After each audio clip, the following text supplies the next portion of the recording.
तो गल की जाए हालातों की तो कोरोना लगातार कहर बरताता नजर आ रहा है और लगातार रफ्तार जी है कोरोना की बढ़ती जा रही है, मामलों च इजाफा हो रहा है। सो उसको लैके जो मौजूदा स्थिति है तो उही मसला जोड़ा है वो चर्चा च अज लिया गया तो उस बाबत गलबात जी है वो की जाएगी। सो एक बार ग्राफिक्स से नजर पा लें जो कि आंकड़िया के मुताबिक तैयार किए हैं कि देश के हालात की ने।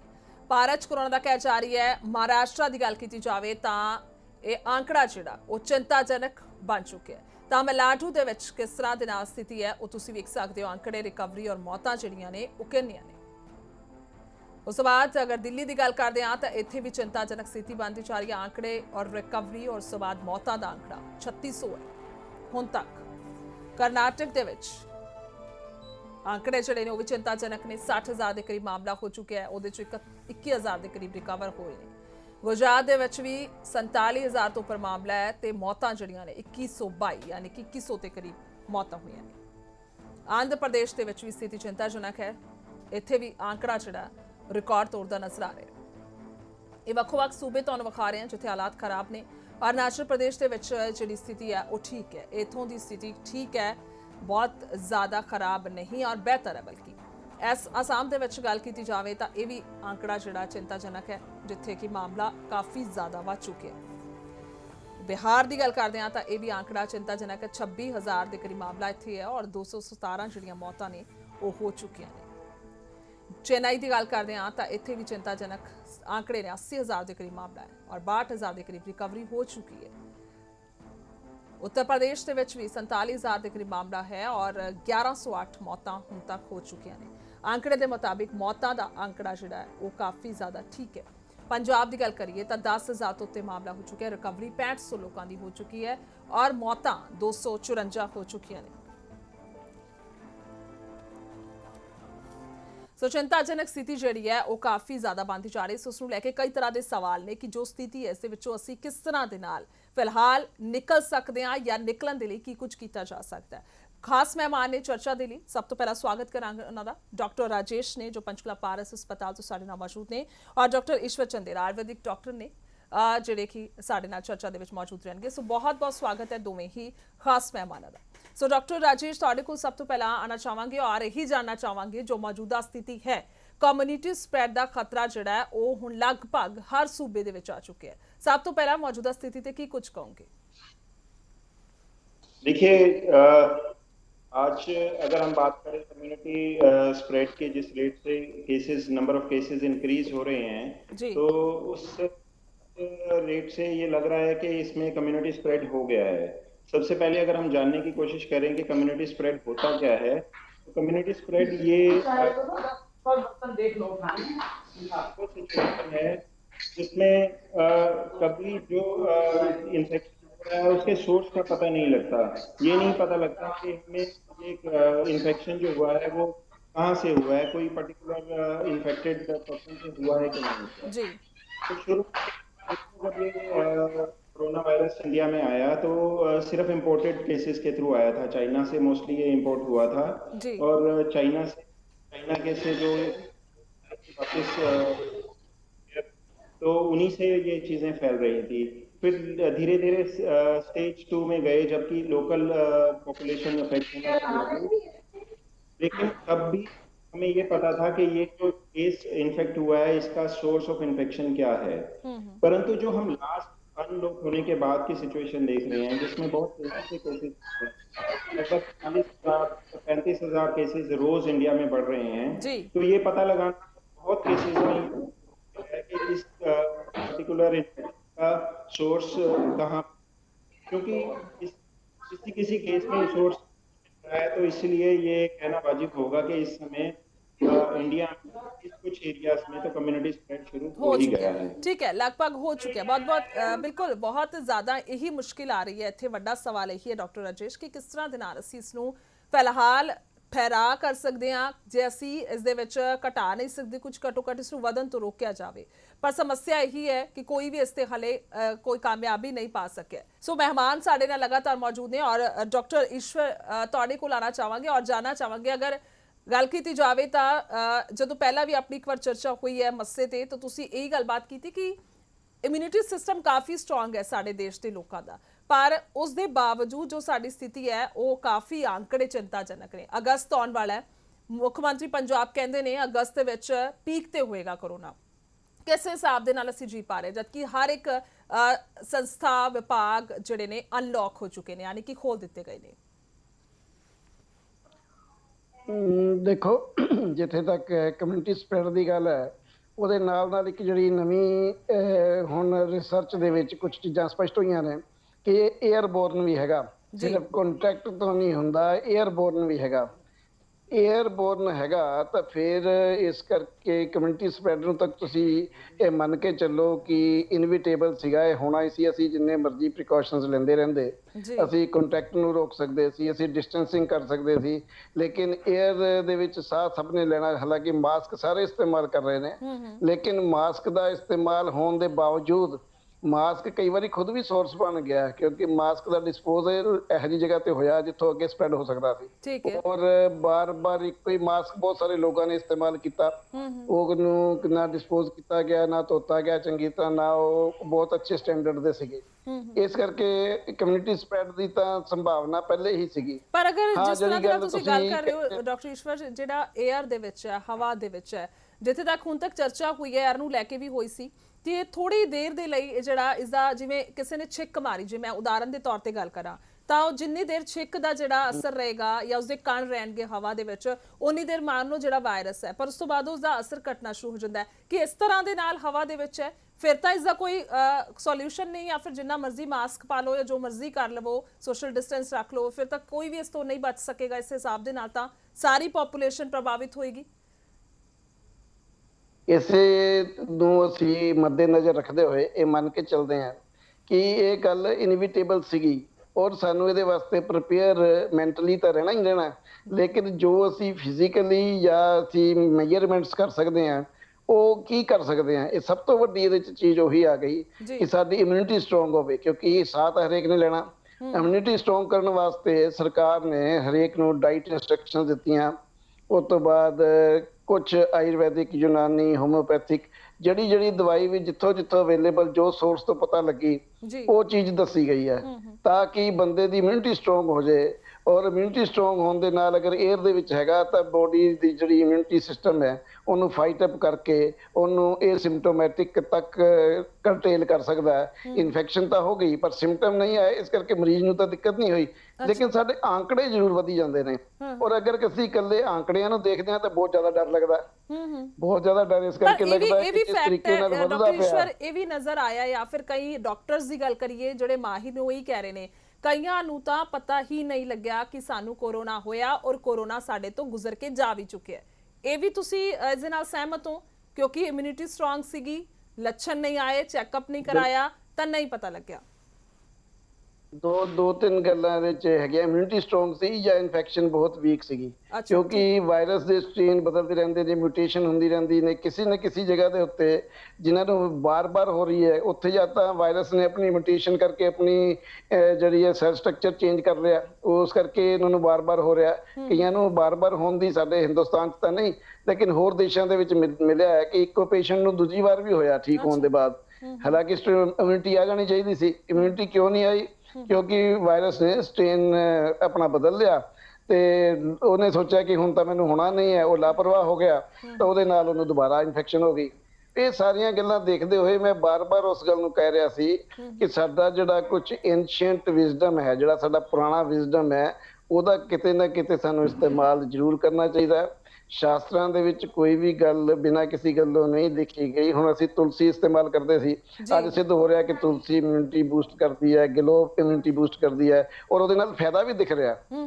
ਤਾਂ ਇਹਦਾ ਉਪਯੋਗ ਕਰਨਾ ਚਾਹੀਦਾ। ਇਹਦੇ ਨਾਲ ਮੈਂ ਜਿਹੜਾ ਵਾਯੂ ਸ਼ੁੱਧ ਵਾਤਾਵਰਣ ਸ਼ੁੱਧੀ ਵਾਸਤੇ ਬਾਰ-ਬਾਰ ਅਗਨੀਹੋਤਰ ਦੀ ਗੱਲ ਕਰਦਾ ਹੁੰਨਾ, ਉਹ ਵੀ ਇੱਕ ਇਹੀ ਚੀਜ਼ ਹੈ। ਉਹਦੇ ਨਾਲ ਕਈ ਜਗ੍ਹਾ ਤੇ ਪ੍ਰੂਵ ਕੀਤਾ ਗਿਆ ਕਿ ਜਾਂ ਤਾਂ ਬੈਕਟੀਰੀਆ ਔਰ ਵਾਇਰਸ ਇਨਰਟ ਹੋ ਜਾਂਦੇ ਨੇ ਤੇ ਜਾਂ ਫਿਰ ਖਤਮ ਹੋ ਜਾਂਦੇ ਨੇ, ਉਹਦੇ ਨਾਲ ਵੀ ਆਪਾਂ ਇਹਨੂੰ ਸਪਰੈਡ ਨੂੰ ਰੋਕ ਸਕਦੇ ਹਾਂ। ਡਾਕਟਰ ਈਸ਼ਵਰ ਵਾਪਸ ਆਨੀ ਹੈ, ਡਾਕਟਰ ਰਾਜੇਸ਼ ਵੀ ਸਾਡੇ ਨਾਲ ਮੌਜੂਦ ਨੇ ਜੀ।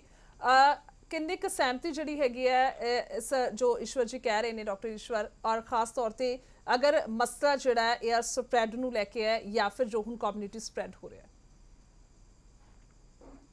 देखिए मैं डॉक्टर ईश्वर से बहुत सहमत हूँ कि अभी जो कम्युनिटी स्प्रेड धीरे धीरे करके शुरू हो रहा है, स्पेशली उन एरियाज में जो भीड़ भाड़ इलाके वाले हैं, जहाँ की पॉपुलेशन डेंसिटी बहुत ज़्यादा है, उन एरियाज में कुछ हद तक ये देखा गया है कि जो एयरबोर्न ट्रांसमिशन की भी हम बात करते हैं, तो एयरबोर्न ट्रांसमिशन भी डिपेंड करता है उस एरिया में, किसी पर्टिकुलर एरिया में कितने ज़्यादा मरीजों की डेंसिटी है।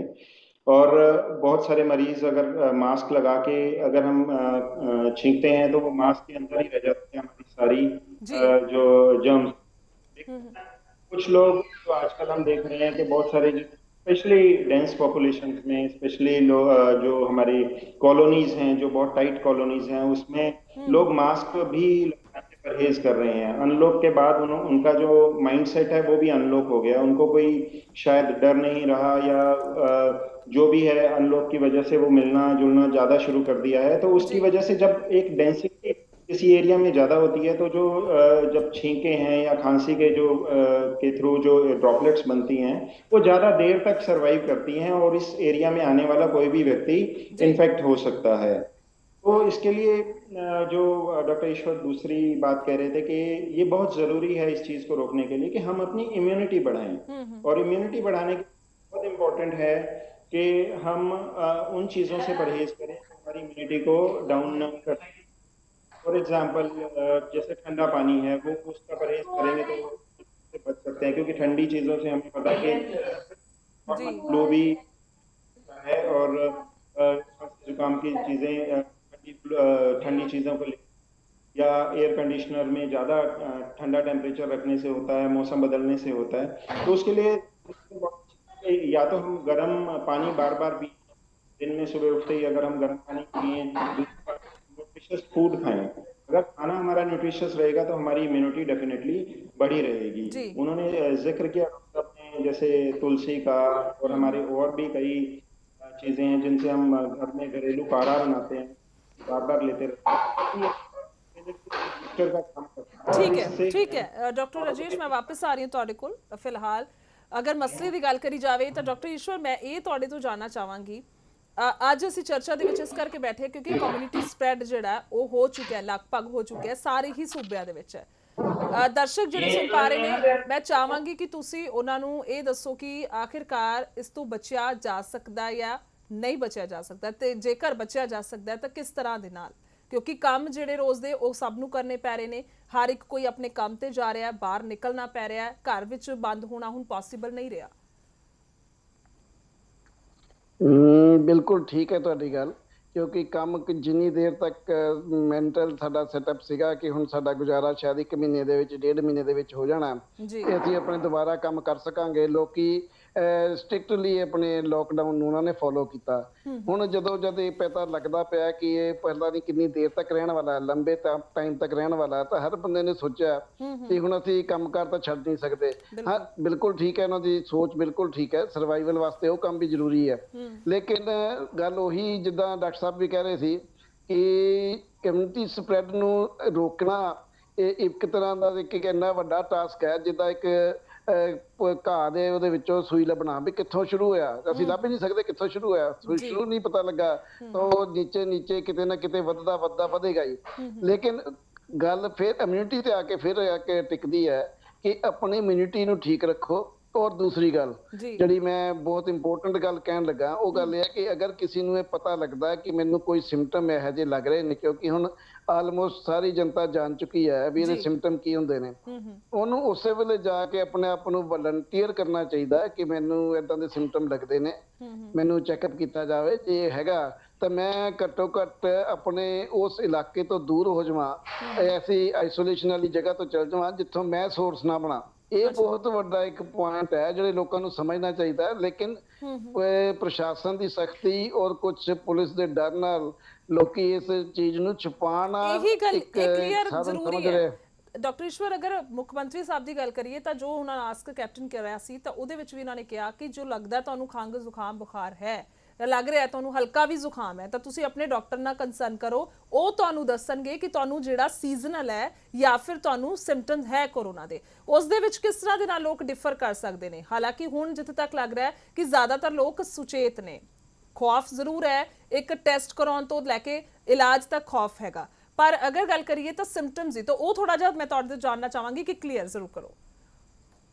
ਇਹਦੇ ਵਿੱਚ ਗੱਲ ਇਹ ਹੈ ਕਿ ਕੁਝ ਸਿੰਪਟਮ ਜਿੱਦਾਂ ਹਲਕਾ ਟੈਂਪਰੇਚਰ ਹੈ, ਤੁਹਾਡੇ ਨੱਕ ਦੇ ਵਿੱਚ ਛਿੱਕਾਂ ਜਾਂ ਪਾਣੀ ਚੱਲਦਾ ਪਿਆ ਹੈ, ਉਸ ਤੋਂ ਬਾਅਦ ਤੁਹਾਡੀ ਸਮੈਲ ਦੀ ਸੈਂਸੇਸ਼ਨ ਨੂੰ ਕੁਝ ਫਰਕ ਪਿਆ ਹੈ, ਔਰ ਛਾਤੀ ਦੇ ਵਿੱਚ ਕੁਝ ਸਾਹ ਲੈਣ ਦੇ ਵਿੱਚ ਤੁਹਾਡੀ ਰੈਸਪੀਰੇਸ਼ਨ ਦੇ ਵਿੱਚ ਕੋਈ ਸਮੱਸਿਆ ਆ ਰਹੀ ਹੈ, ਤਾਂ ਇਹ ਇੱਕ ਇੰਡੀਕੇਸ਼ਨ ਹੋ ਸਕਦੀ ਹੈ ਕਿ ਮੈਨੂੰ ਆਪਣੇ ਆਪ ਚੈੱਕਅਪ ਕਰਵਾਉਣ ਵਾਸਤੇ ਜਾਣਾ ਚਾਹੀਦਾ। ਦੂਸਰੀ ਗੱਲ ਹੈ ਕਿ ਸਰਕਾਰ ਨੇ ਜਿੰਨੇ ਵੀ ਸੈਂਟਰਸ ਇਹਦੇ ਚੈੱਕਅਪ ਵਾਸਤੇ ਬਣਾਏ ਹੋਏ ਨੇ, ਉੱਥੇ ਹਲੇ ਤੱਕ ਇੰਨੀਆਂ ਆਪਟੀਮਮ ਸਿਚੁਏਸ਼ਨਸ ਜਾਂ ਇੰਨੀਆਂ ਕਿ ਲੈਬੋਰਟਰੀਜ਼ ਅਸੀਂ ਨਹੀਂ ਦੇ ਪਾਏ ਹਾਂ ਕਿ ਹਰ ਬੰਦੇ ਨੂੰ ਕੈਟਰ ਕਰ ਸਕਣ। ਤਾਂ ਪ੍ਰਾਈਵੇਟ ਜਿਹੜੇ ਹਸਪੀਟਲਸ ਨੇ, ਪ੍ਰਾਈਵੇਟ ਕਲੀਨਿਕਸ ਨੇ, ਪ੍ਰਾਈਵੇਟ ਡਾਕਟਰਸ ਨੇ, ਉਹਨਾਂ ਨੂੰ ਵੀ ਕੁਝ ਨਾ ਕੁਝ ਇਹਦੇ ਵਿੱਚ ਗਾਈਡ ਕਰਕੇ ਜਾਂ ਉਹਨਾਂ ਦਾ ਕੋਈ ਹੈਲਪ ਲੈ ਕੇ ਕੋਈ ਇਹੋ ਜਿਹੀ ਸਿਸਟਮ ਅਗਰ ਸਰਕਾਰ ਡਿਵੈਲਪ ਕਰ ਦੇਵੇ ਤਾਂ ਕਿ ਅਸੀਂ ਉਹਨਾਂ ਲੋਕਾਂ ਨੂੰ ਆਇਡੈਂਟੀਫਾਈ ਕਰਕੇ, ਆਇਡੈਂਟੀਫਾਈ ਕਰਨ ਦਾ ਮਤਲਬ ਇਹ ਹੈ ਕਿ ਇੱਕ ਸੋਸ਼ਲ ਟੈਬੂ ਵੀ ਹਟਾਉਣਾ ਪਏਗਾ। ਬਹੁਤ ਸਾਰੇ ਲੋਕ ਇਹ ਸਮਝਦੇ ਨੇ ਕਿ ਕਰੋਨਾ ਹੋ ਗਿਆ ਤਾਂ ਪਤਾ ਨਹੀਂ ਇਹੋ ਜਿਹੀ ਬਿਮਾਰੀ ਹੋਗੀ ਕਿ ਇਹਨੂੰ ਹੱਥ ਲਾਵਾਂਗੇ ਤਾਂ ਸਾਨੂੰ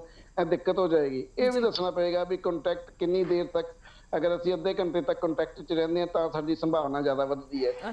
ਜੇ ਅਸੀਂ ਕਿਸੇ ਦੇ ਨਾਲ ਬਹੁਤ ਕਲੋਜ਼ ਐਟਮੋਸਫੀਅਰ 'ਚ ਬੈਠਦੇ ਹਾਂ ਔਰ ਬਹੁਤ ਵੈਂਟੀਲੇਸ਼ਨ ਨਹੀਂ ਹੈਗੀ ਹੈ, ਉੱਥੇ ਸਾਨੂੰ ਸਪਰੈਡ ਦਾ ਖਤਰਾ ਹੈ। ਤੇ ਜੀ ਸੋ ਆਵਾਜ਼ ਜਿਹੜੀ ਹੈ ਉਹ ਯਾਨੀ ਕਿ ਨਹੀਂ ਆ ਪਾ ਰਹੀ ਸੀ, ਇਸਦਾ ਮਤਲਬ ਸੰਪਰਕ ਟੁੱਟਦਾ ਹੋਇਆ ਨਜ਼ਰ ਆਇਆ, ਪਰ ਵਾਪਸ ਜ਼ਰੂਰ ਚਲਾਂਗੇ ਮਹਿਮਾਨਾਂ ਦੇ ਕੋਲ, ਕਿਉਂਕਿ ਸਵਾਲ ਵੱਡਾ ਇਹੀ ਹੈ ਕਿ ਜਿਸ ਤਰ੍ਹਾਂ ਦੇ ਹਾਲਾਤ ਨੇ। ਸੋ ਡਾਕਟਰ ਈਸ਼ਵਰ, ਜੇਕਰ ਤੁਸੀਂ ਸੁਣ ਪਾ ਰਹੇ ਹੋ ਤਾਂ ਕੰਟੀਨਿਊ ਕਰ ਸਕਦੇ ਹੋ ਜੀ। ਹਾਂਜੀ, ਮੈਂ ਇਹ ਗੱਲ ਕਹਿ ਰਿਹਾ ਸੀ ਕਿ ਅਗਰ ਸਾਨੂੰ ਇਹ ਲੱਗਦਾ ਹੈ ਕਿ ਮੈਨੂੰ ਇਹ ਚੀਜ਼ ਹੋਣ ਵਾਲੀ ਹੈ ਤਾਂ ਸਾਨੂੰ ਬਾਕੀ ਲੋਕਾਂ ਨੂੰ ਉਹਨੂੰ ਇਨਕਰੇਜ ਕਰਨਾ ਚਾਹੀਦਾ ਵੀ ਹਾਂ ਬਈ ਜਾ, ਬਜਾਏ ਇਹਦੇ ਕਿ ਆਪਾਂ ਉਹਨੂੰ ਲੁਕਾਉਣ ਦੀ ਕੋਸ਼ਿਸ਼ ਕਰੀਏ ਜਾਂ ਉਹਦੇ ਸਿੰਪਟਮ ਨੂੰ ਕਿਸੇ ਹੋਰ ਨਾਲ ਡਿਸਕਸ ਨਾ ਕਰੀਏ। ਇਸ ਤਰੀਕੇ ਦੇ ਨਾਲ ਔਰ ਸਰਕਾਰ ਨੂੰ ਪ੍ਰਾਈਵੇਟ ਪਲੇਅਰਸ ਨੂੰ, ਪ੍ਰਾਈਵੇਟ ਡਾਕਟਰਸ ਨੂੰ ਇਨਵੋਲਵ ਕਰਕੇ ਇਸ ਸਾਰੇ ਦੇ ਸਾਰੇ ਸਿਚੁਏਸ਼ਨ ਨੂੰ ਹੈਂਡਲ ਕਰਨ ਦੀ ਕੋਸ਼ਿਸ਼ ਕਰਨੀ ਚਾਹੀਦੀ ਹੈ। ਬਹੁਤ ਤਰੀਕੇ ਨਾਲ ਕਰ ਰਹੇ ਨੇ, ਜਿੰਨੇ ਸਾਡੇ ਕੋਲ ਰਿਸੋਰਸਿਸ ਸਰਕਾਰ ਕੋਲ ਹੈਗੇ ਨੇ, ਔਰ ਜਿੰਨੀਆਂ NGOs ਨੇ ਜਾਂ ਵਲੰਟੀਅਰਸ ਨੇ, ਬਹੁਤ ਸਾਰੀਆਂ ਸੰਸਥਾਵਾਂ ਨੇ, ਰੋਟੀ ਵੀ ਖਿਲਾਈ ਲੋਕਾਂ ਦੇ ਕੋਲ ਜਾ ਕੇ, ਅਗਰ ਸੰਸਕਾਰ ਕਿਸੇ ਨੇ ਨਹੀਂ ਕੀਤਾ ਕਿਸੇ ਡੈਡ ਬੋਡੀ ਦਾ ਉਹ ਵੀ ਕੀਤਾ। ਇੱਥੇ ਤੱਕ ਲੋਕੀ ਆਪਣੇ ਆਪ ਨੂੰ ਆਫਰ ਕਰ ਰਹੇ ਨੇ ਤੇ ਸੱਚਾਈ ਉਹੀ ਰਹੇਗੀ ਕਿ ਕਮਿਊਨਿਟੀ ਸਪਰੈਡ ਦੇ ਵਿੱਚ ਸਾਨੂੰ ਹੋਰ ਜਾਗਰੂਕ ਹੋਣਾ ਪਏਗਾ, ਹੋਰ ਤਰੀਕੇ ਸਾਨੂੰ ਆਪਣੇ ਲੱਭਣੇ ਪੈਣਗੇ। ਔਰ ਸਭ ਤੋਂ ਵੱਡੀ ਗੱਲ ਫਿਰ ਬਾਰ-ਬਾਰ ਉਹੀ ਕਿ ਆਪਣੀ ਇਮਿਊਨਿਟੀ ਔਰ ਆਪਣੀ ਹਾਈਜੀਨ ਇਹਨੂੰ ਮੇਨਟੇਨ ਕਰੋ। ਇਹ ਤੋਂ ਵੱਡਾ ਸਾਧਨ ਮੈਨੂੰ ਤਾਂ ਹਲੇ ਤੱਕ ਕੋਈ ਨਜ਼ਰ ਨਹੀਂ ਆ ਰਹੀ। ਠੀਕ ਹੈ। ਸੋ ਡਾਕਟਰ ਰਾਜੇਸ਼, ਅਗਰ ਗੱਲ ਕਰੀਏ ਜੋ ਜ਼ਿਕਰ ਚੱਲ ਰਿਹਾ ਉਸ ਹਿਸਾਬ ਦੇ ਨਾਲ ਅਸੀਂ ਤੀਸਰੀ ਸਟੇਜ ਦੇ ਵਿੱਚ ਆ ਚੁੱਕੇ ਹਾਂ। ਰੱਬ ਨਾ ਕਰੇ ਸਟੇਜ ਜੇ ਚੌਥੀ ਆਉਂਦੀ ਹੈ ਔਰ ਉਸ ਦੇ ਵਿੱਚ ਬਹੁਤ ਜ਼ਿਆਦਾ ਹਾਲਾਤ ਖਰਾਬ ਹੋ ਸਕਦੇ ਨੇ, ਕੀ ਲੱਗਦਾ ਬੋਲ ਕੇ ਜਿਹੜਾ ਹੈ ਉਹ ਜ਼ਰੂਰੀ ਹੈ ਦੱਸਣਾ? ਹਾਲਾਂਕਿ ਇਸ ਦੇ ਲਈ ਇਹ ਨਹੀਂ ਹੈ ਕਿ ਅਸੀਂ ਪੈਨਿਕ ਕ੍ਰੀਏਟ ਕਰ ਰਹੇ ਹਾਂ, ਡਰਾ ਰਹੇ ਹਾਂ, ਪਰ ਜੋ ਸਥਿਤੀ ਬਣਦੀ ਜਾ ਰਹੀ ਹੈ ਉਸ ਮੁਤਾਬਿਕ ਆંકੜੇ ਬਹੁਤ ਡਰਾਵਣੇ ਨੇ। 40,000 ਕੇਸ ਇੱਕ ਦਿਨ ਦੇ ਵਿੱਚ ਆ ਰਹੇ ਹੈ।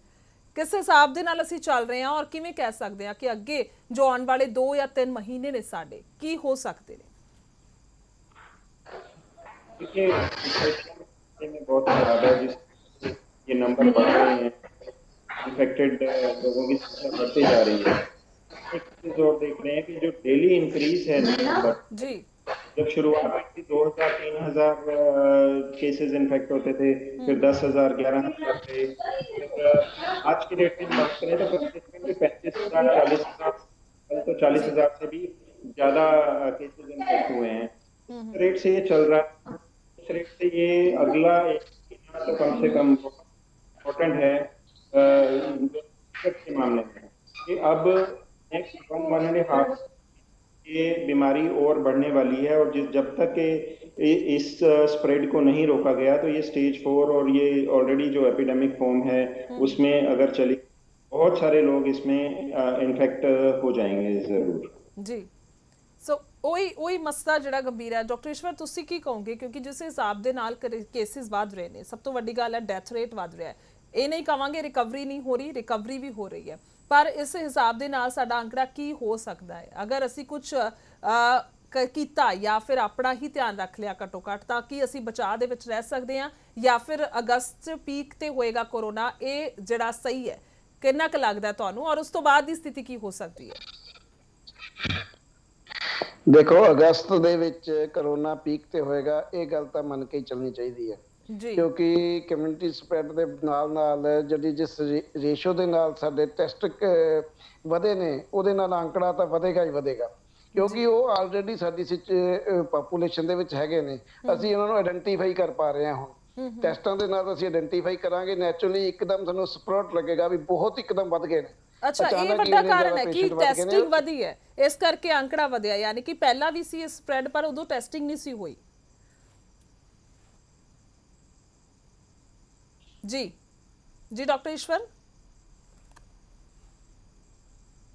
ਨਹੀਂ ਗੱਲਬਾਤ ਹੋ ਪਾ ਰਹੀ। ਸੋ ਮਸਲਾ ਉਹੀ ਜਿਹੜਾ ਗੰਭੀਰ ਬਣਦਾ ਜਾ ਰਿਹਾ ਕਿ ਜਿਸ ਹਿਸਾਬ ਦੇ ਨਾਲ ਹੁਣ ਅੰਕੜਾ ਵਧ ਰਿਹਾ, ਇਸ ਨੂੰ ਕਾਰਨ ਕੀ ਮੰਨੀਏ? ਜੀ ਡਾਕਟਰ ਈਸ਼ਵਰ, ਜੇਕਰ ਸੁਣ ਪਾ ਰਹੇ ਹੋ? ਹਾਂਜੀ ਸੁਣ ਰਹੇ ਹਾਂ ਜੀ। ਜੀ, ਉਹੀ ਜਾਨਣਾ ਚਾਹਾਂਗੇ ਕਿ ਸੋ ਟੈਸਟਿੰਗ ਨੂੰ, ਹਾਂਜੀ ਟੈਸਟਿੰਗ ਨੂੰ ਇੱਕ ਵੱਡਾ ਕਾਰਨ ਕਹਿ ਸਕਦੇ ਹਾਂ ਅੰਕੜਾ ਵਧਣਾ, ਜਾਂ ਫਿਰ ਜੋ ਚੰਗੀ ਗੱਲ ਹੈ ਟੈਸਟਿੰਗ ਵਧੀ ਹੈ ਤਾਂ ਕਿ ਘੱਟੋ ਘੱਟ ਪਤਾ ਤਾਂ ਲੱਗਿਆ ਕਿ ਆਖਿਰਕਾਰ ਪੇਸ਼ੈਂਟ ਹੈ ਕੌਣ ਹੈ ਤੇ ਕੌਣ ਨਹੀਂ ਹੈ। ਇਸੇ ਕਰਕੇ ਜਿਹੜਾ ਆંકੜੇ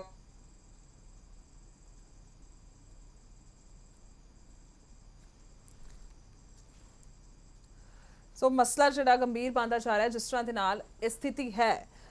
ਸੋ ਕੋਸ਼ਿਸ਼ ਕਰਦੇ ਹਾਂ ਜੁੜਨ ਦੀ ਦੁਬਾਰਾ ਤੋਂ। ਜੀ ਜੀ ਈਸ਼ਵਰ, ਡਾਕਟਰ ਈਸ਼ਵਰ। ਹਾਂਜੀ ਹਾਂਜੀ ਹਾਂਜੀ, ਜਿਹੜੀ ਸਾਡੀ ਟੈਸਟਿੰਗ ਦੀ ਰੇਸ਼ੋ ਵਧੀ ਹੈ ਨਾ ਜੀ, ਉਹਦੇ ਨਾਲ ਸਾਡਾ ਅੰਕੜਾ ਜਿਹੜਾ ਹੈ ਇੱਕਦਮ ਸ਼ੂਟ ਅਪ ਕਰ ਰਿਹਾ। ਟੈਸਟ ਬਹੁਤ ਜ਼ਿਆਦਾ ਵੱਧ ਰਹੇ ਨੇ। ਦੂਸਰੀ ਗੱਲ ਇਹ ਹੈ ਕਿ ਅਗਰ ਆਪਾਂ ਕੰਪੇਅਰ ਕਰੀਏ ਬਾਕੀ ਕੰਟਰੀਜ਼ ਦੇ ਨਾਲ, ਜਿੰਨੀ ਸਾਡੀ ਪਾਪੂਲੇਸ਼ਨ ਹੈ ਉਸ ਪਾਪੂਲੇਸ਼ਨ ਦੇ ਵਿੱਚ ਜੋ ਅਸੀਂ ਰਿਕਵਰੀ ਰੇਟ ਮੇਨਟੇਨ ਕੀਤਾ, ਚਾਹੇ ਜਨਤਾ ਨੇ ਖੁਦ ਕੀਤਾ, ਚਾਹੇ ਸਾਡੀ ਜਾਣਕਾਰੀ ਦੇਣ ਨਾਲ, ਕਿ ਐਂਟੀਵਾਇਰਲ ਤਾਂ ਕੋਈ ਚੀਜ਼ ਹੈ ਨਹੀਂ, ਲੇਕਿਨ ਜਾਣਕਾਰੀ ਨਾਲ, ਸੋਸ਼ਲ ਡਿਸਟੈਂਸਿੰਗ ਨਾਲ, ਲੋਕਡਾਊਨ ਨਾਲ, ਜੋ ਵੀ ਅਸੀਂ ਜਿੰਨੇ ਵੀ ਸਾਧਨ ਕਰ ਪਏ ਆ, ਉਹਦੇ ਨਾਲ ਨਾਲ ਲੋਕਾਂ ਨੇ ਆਪਣੀ ਇਮਿਊਨਿਟੀ ਨੂੰ ਬੂਸਟ ਅਪ ਕਰਕੇ, ਆਪਣੇ ਆਪ ਨੂੰ ਮੈਂਟਲੀ ਪ੍ਰਿਪੇਅਰ ਕਰਕੇ, ਕਿਉਂਕਿ ਪੈਨਿਕ ਨਾਲ ਵੀ ਕਈ ਵਾਰੀ ਇਹੋ ਜਿਹੀ ਸਿਚੁਏਸ਼ਨ ਆ ਜਾਂਦੀ ਹੈ ਕਿ ਸਿੰਪਟਮਸ ਬਹੁਤ ਜ਼ਿਆਦਾ ਐਗਰੀਵੇਟ ਹੋ ਜਾਂਦੇ ਨੇ। ਉਹ ਸਾਰੀਆਂ ਸਥਿਤੀਆਂ ਨੂੰ ਸਮਝ ਕੇ ਆਪਾਂ ਨੂੰ ਇਹ ਗੱਲ ਜਿਹੜੀ ਮੰਨ ਕੇ ਚੱਲਣੀ ਚਾਹੀਦੀ ਹੈ ਕਿ ਸਾਡਾ ਰਿਕਵਰੀ ਰੇਟ ਫਾਸਟ ਹੈ। ਦੋ ਗੱਲਾਂ ਮੈਂ ਹੋਰ ਕਹਿਣਾ ਚਾਹੁੰਦਾ ਕਿ ਜਿਹੜੇ ਅਗਰ ਜਿੱਦਾਂ ਤੁਸੀਂ ਮੀਡੀਆ ਦੇ ਉੱਤੇ ਸਾਨੂੰ ਦਿਖਾ ਰਹੇ ਹੋ, ਅਗਰ ਤੁਸੀਂ 2 4 5 ਉਹਨਾਂ ਲੋਕਾਂ ਦੀ ਇੰਟਰਵਿਊ ਵੀ ਦਿਖਾਓ ਜਾਂ ਉਹਨਾਂ ਲੋਕਾਂ ਨੂੰ ਵੀ ਦਿਖਾਓ ਜਿਹੜੇ ਕਿ ਰਿਕਵਰ ਕਰਕੇ ਆਏ ਨੇ, ਉਹ ਤਾਂ ਕਿ ਲੋਕਾਂ ਨੂੰ ਦੱਸਣ ਵੀ ਇਹੋ ਜਿਹੀ ਕੋਈ ਆਈਸੋਲੇਸ਼ਨ ਦੇ ਵਿੱਚ ਕੋਈ ਸਮੱਸਿਆ ਨਹੀਂ ਹੁੰਦੀ, ਤੁਸੀਂ ਆਪਣੇ ਆਪ ਨੂੰ ਦੱਸੋ ਸਾਨੂੰ ਆਹ ਸਿੰਪਟਮ ਹੋਏ ਸੀ, ਐਦਾਂ ਦਾ ਸਾਨੂੰ ਫੀਲ ਹੋਇਆ ਸੀ। ਉਹਦੇ ਨਾਲ ਬਹੁਤ ਜ਼ਿਆਦਾ ਜਾਣਕਾਰੀ ਬਿਲਕੁਲ ਡਾਕਟਰ ਈਸ਼ਵਰ ਲਈ ਜਾਣਕਾਰੀ ਉਹਨਾਂ ਨੇ ਖੁਦ ਦੱਸਿਆ ਸੀ, ਜੋ ਪਹਿਲੇ ਪੇਸ਼ੈਂਟ ਸੀਗੇ ਪੰਜਾਬ ਦੇ, ਇਵਨ ਮੈਂ ਖੁਦ ਉਹਨਾਂ ਦੇ ਨਾਲ ਗੱਲਬਾਤ ਕੀਤੀ ਸੀ, ਉਹਨਾਂ ਨੇ ਦੱਸਿਆ ਸੀ ਕਿ ਕਿਸ ਤਰ੍ਹਾਂ ਦੇ ਨਾਲ ਗਰਮ ਪਾਣੀ ਸਭ ਤੋਂ ਜ਼ਿਆਦਾ ਉਹਨਾਂ ਲਈ ਬਿਹਤਰ ਸੀ। ਗਰਮ ਪਾਣੀ ਪੀਤਾ ਉਹਨਾਂ ਨੇ ਔਰ ਬਹੁਤ ਵਧੀਆ ਰਿਕਵਰੀ ਹੋਈ ਹੈ। ਸਿੰਪਟਮਸ ਨਹੀਂ ਸੀ ਉਹਨਾਂ 'ਚ, ਪਰ ਕਿਤੇ ਨਾ ਕਿਤੇ ਕੋਰੋਨਾ ਪੋਜ਼ਿਟਿਵ ਸੀਗਾ। ਹਾਂਜੀ, ਤੇ ਦੂਸਰੀ ਗੱਲ ਇਹ ਕਿ ਜਿਹੜੀ ਮੇਰਾ ਇੱਕ ਇਸ਼ੂ ਵੀ ਹੈ, ਇਹ ਉੱਤੇ ਮੈਂ ਕੰਮ ਵੀ ਕਰ ਰਿਹਾ ਕਿ ਸਾਨੂੰ ਵਾਤਾਵਰਣ ਦੇ ਵਿੱਚ 에ਅਰਬੋਰਨ, ਅੱਜ ਸਾਡੇ ਕੋਲ ਅਗਰ ਅਸੀਂ ਮੰਨ ਕੇ ਚੱਲੀਏ ਕਿ ਕਰੋਨਾ ਦੀ ਸਿਚੁਏਸ਼ਨ ਹੈ, ਕੱਲ ਨੂੰ ਕੋਈ ਹੋਰ ਵਾਇਰਸ ਵੀ ਆ ਸਕਦਾ। ਵਾਤਾਵਰਣ ਸ਼ੁੱਧੀ ਵਾਸਤੇ ਕਿਤੇ ਨਾ ਕਿਤੇ ਸਰਕਾਰ ਨੂੰ, ਇੰਸਟੀਚਿਊਟਸ ਨੂੰ, ਜਿਹੜਾ ਸਾਡਾ ਅਗਨੀਹੋਤਰ ਵਾਲਾ ਪ੍ਰੋਗਰਾਮ ਹੈ, ਉਹਨੂੰ ਕਿਤੇ ਨਾ ਕਿਤੇ ਚਾਹੇ ਐਕਸਪੈਰੀਮੈਂਟ ਦੇ ਰੂਪ ਦੇ ਵਿੱਚ ਹੈ, ਉਹ ਕਰਕੇ ਜ਼ਰੂਰ ਦੇਖਣਾ ਚਾਹੀਦਾ ਹੈ। ਔਰ ਮੈਨੂੰ ਇਹ ਵਿਸ਼ਵਾਸ ਹੈ ਕਿ ਉਹ ਸਾਡੇ ਵਾਸਤੇ ਬਹੁਤ ਬੈਨੀਫੀਸ਼ੀਅਲ ਸਿੱਧ ਹੋਣ ਵਾਲਾ ਹੈ। ਠੀਕ ਹੈ। ਸੋ ਡਾਕਟਰ ਰਾਜੇਸ਼, ਅਗਰ ਗੱਲ ਕੀਤੀ ਜਾਵੇ ਤਾਂ ਜੋ ਡਾਕਟਰ ਈਸ਼ਵਰ ਕਹਿ ਰਹੇ ਸੀ ਕਿ ਜਿਸ ਹਿਸਾਬ ਦੇ ਨਾਲ ਪ੍ਰਾਈਵੇਟ ਹਸਪਤਾਲਾਂ ਦੇ ਡਾਕਟਰ ਜਿਹੜੇ ਨੇ ਉਹਨਾਂ ਨੂੰ ਮੂਹਰੇ ਲੈ ਕੇ ਆਉਣਾ ਚਾਹੀਦਾ ਹੈ ਸਰਕਾਰ ਨੂੰ, ਇਸ ਦੇ ਨਾਲ ਤੁਹਾਨੂੰ ਕੀ ਲੱਗਦਾ ਕਿਸ ਤਰ੍ਹਾਂ ਦੇ ਨਾਲ ਕੰਮਕਾਰ ਹੋ ਸਕਦਾ ਹੈ? ਕਿਉਂਕਿ ਸਰਕਾਰ ਦੀ ਗੱਲ ਕਰੀਏ ਤਾਂ ਉਹਨਾਂ ਦਾ ਕਹਿਣਾ ਹੈ ਕਿ ਟੈਗ ਜਿਹੜੇ ਰੇਟ ਨੇ ਉਹ ਕਰ ਦਿੱਤੇ ਗਏ ਨੇ, ਇਲਾਜ ਕਰਾਓ ਪਰ ਜ਼ਿਆਦਾ ਪੈਸੇ ਨਹੀਂ ਲੈਣੇ। ਇਸ ਤੋਂ ਇਲਾਵਾ ਮੈਂ ਵੀ ਤੁਹਾਡੇ ਤੋਂ ਜਾਣਨਾ ਚਾਹਾਂਗੀ ਕਿ ਜੋ ਘਰ ਦੇ ਵਿੱਚ ਪੇਸ਼ੈਂਟ ਕੁਆਰੰਟਾइन ਹੋ ਰਹੇ ਨੇ ਉਹਨਾਂ ਨੂੰ ਲੈ ਕੇ ਕੀ ਕਹੋਗੇ? देखिए, जो पेशेंट घर में क्वारंटीन है, मोस्टली वही पेशेंट होंगे जो सिम्टम्स जिनको नहीं आ रहे हैं, जिनको बीमारी नहीं पकड़ा है। और कई जगह पे देखा गया कि बहुत माइल्ड जो सिम्टम वाले पेशेंट हैं, लो ग्रेड फीवर या हल्की सी कफ के साथ, जिनको सांस में दिक्कत नहीं है या किसी और तरह की प्रॉब्लम नहीं है, तो उन्हीं को क्वारंटीन किया जाता है जी। तो अब हमारे पेशेंट्स हैं जो घर में क्वारंटीन हैं, उनमें 2-3 तरह की समस्याएं ज्यादा आती हैं। सबसे पहले तो साइकोलॉजिकल एस्पेक्ट को ये लगता है कि कोरोना हो गया, उसको एकदम से डिप्रेशन में चला जाता है, एकदम से गहरी चिंता लगनी शुरू हो जाती है कि मेरा क्या होगा या कैसे मैं आगे रह पाऊंगा, बचूंगा कि नहीं बचूंगा। तो सबसे पहले ये हमें उनको बताना होगा कि इस बीमारी से लगभग 80 to 85% केसेस को कोई सिम्टम्स आते ही नहीं है और बिना सिम्टम आए ही वो ठीक हो जाते हैं जी। और लगभग 10% 10 से 12% के पेशेंट्स ऐसे होते हैं कि जिनमें बहुत माइल्ड सिम्टम आएंगे, हल्का सा बुखार होगा 2-4 दिन के लिए, हल्की खांसी होगी और बिना किसी फर्दर सिम्टम के जैसे सांस में दिक्कत आना या किसी और जो सीवियर सिम्टम्स होते हैं वो उनको आए बगैर ये 2-4-5 दिन के अंदर अंदर ये पेशेंट रिकवर हो जाते हैं। तो अगर हम उनको ये बताएं कि लगभग 90-95% पेशेंट्स एडमिशन नहीं होना पड़ता और सीवियर बीमारी के शिकार नहीं होते, तो कम से कम हम उनको हौसला दे पाएंगे कि आपके बचने के चांसेस इसमें 95% तक हैं।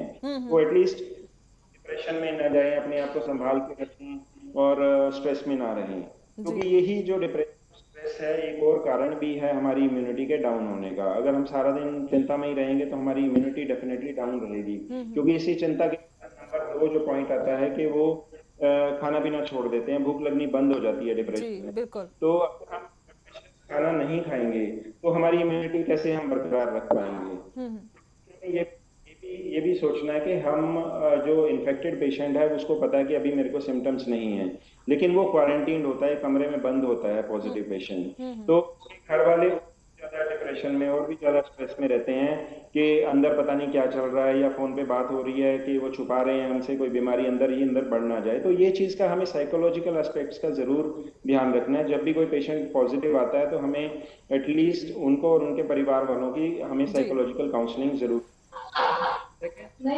बिल्कुल। लेकिन इम्पोर्टेंट कह रहा हूँ कि ये न्यूट्रिशियस ਮੱਸਾ ਉਹੀ ਹੈਗਾ ਜਿਸ ਤਰ੍ਹਾਂ ਦੇ ਨਾਲ ਸਥਿਤੀ ਬਣੀ ਹੋਈ ਹੈ। ਸੋ ਫਿਲਹਾਲ ਅਖਰਲਾ ਕਮੈਂਟ ਮੈਂ ਤੁਹਾਡੇ ਤੋਂ ਲੈਣਾ ਚਾਹਾਂਗੀ ਡਾਕਟਰ ਈਸ਼ਵਰ ਕਿ ਕਿਸ ਤਰ੍ਹਾਂ ਦੇ ਨਾਲ ਜੋ ਹਾਲਾਤ ਨੇ, ਜਿਸ ਤਰ੍ਹਾਂ ਦੇ ਨਾਲ ਇੱਕ ਜ਼ਿਕਰ ਕੀਤਾ ਇੱਕ ਦਿਮਾਗੀ ਤੌਰ ਤੇ ਜੋ ਹਾਲਾਤ ਜੇ ਦਿਮਾਗੀ ਤੌਰ ਤੇ ਜੋ ਸਥਿਤੀ ਹੈ ਉਹ ਚਿੰਤਾਜਨਕ ਹੋ ਜਾਂਦੀ ਹੈ, ਯਾਨੀ ਕਿ ਕੋਰੋਨਾ ਦੇ ਪੇਸ਼ੈਂਟ ਨੂੰ ਸਥਿਤੀ। ਇੱਕ ਅਖੀਰਲਾ ਸਵਾਲ ਬਸ ਡਾਕਟਰ ਈਸ਼ਵਰ ਤੌਰ ਤੇ ਪੁੱਛਣਾ ਚਾਹਾਂਗੀ ਕਿ ਜੋ ਆਮ ਪੇਸ਼ੈਂਟ ਨੇ ਜਿਨ੍ਹਾਂ ਨੂੰ ਕੋਈ ਹੋਰ ਬਿਮਾਰੀ ਹੈ ਉਹਨਾਂ ਦੇ ਪੇਸ਼ੈਂਟ ਦੀ ਗੱਲ ਕਰੀਏ ਤਾਂ ਉਹਨਾਂ ਨੂੰ ਹਸਪਤਾਲ ਵੀ ਜਾਣਾ ਪੈਂਦਾ, ਉਹਨਾਂ ਨੂੰ ਇਲਾਜ ਵੀ ਲੈਣਾ ਪੈਂਦਾ ਔਰ ਇਸ ਹਿਸਾਬ ਦੇ ਨਾਲ ਕਾਫੀ ਪੇਸ਼ੈਂਟ ਜੇ ਨੇ ਜਿਨ੍ਹਾਂ ਨੂੰ ਕੋਰੋਨਾ ਪੋਜ਼ਿਟਿਵ ਹੋ ਗਿਆ ਇਸੇ ਕਾਰਨ ਕਿਉਂਕਿ ਉਹ ਹਸਪਤਾਲ ਜਾਂਦੇ ਨੇ, ਉਹ ਕਿਸ ਤਰ੍ਹਾਂ ਦੇ ਨਾਲ ਆਪਣਾ ਧਿਆਨ ਇਹਨਾਂ ਦਿਨਾਂ ਵਿੱਚ ਰੱਖ ਸਕਦੇ ਨੇ? ਦੇਖੋ ਉਹਦੇ ਵਿੱਚ ਜਦੋਂ ਤੁਹਾਡੀ ਕੋਲ ਬਿਮਾਰੀ ਇੱਕ ਐਸਟੈਬਲਿਸ਼ ਹੋ ਚੁੱਕੀ ਹੈ ਕਿ ਤੁਹਾਨੂੰ ਇਹ ਕ੍ਰੋਨਿਕ ਡਿਜ਼ੀਜ਼ ਹੈਗੀ ਹੈ ਔਰ ਆਲਮੋਸਟ ਉਹਦੇ ਵਿੱਚ ਤੁਹਾਡੇ ਜਿੰਨੇ ਵੀ ਮੈਡੀਸਨ ਦੇ ਪ੍ਰਿਸਕ੍ਰਿਪਸ਼ਨ ਹੈ ਉਹ ਫਿਕਸ ਰਹਿੰਦੀ ਹੈ, ਉਹ ਜ਼ਿਆਦਾ ਚੇਂਜ ਨਹੀਂ ਹੁੰਦੀ ਤੇ ਤੁਹਾਡਾ ਕੰਸਲਟੈਂਟ ਵੀ ਜਿਹੜਾ ਹੈ ਤੁਹਾਨੂੰ ਚੰਗੀ ਤਰ੍ਹਾਂ ਜਾਣਦਾ ਹੈ ਵੀ ਤੁਸੀਂ ਕਿਹੜੀ ਸਿਚੁਏਸ਼ਨ ਚੋਂ ਨਿਕਲ ਚੁੱਕੇ ਹੋ।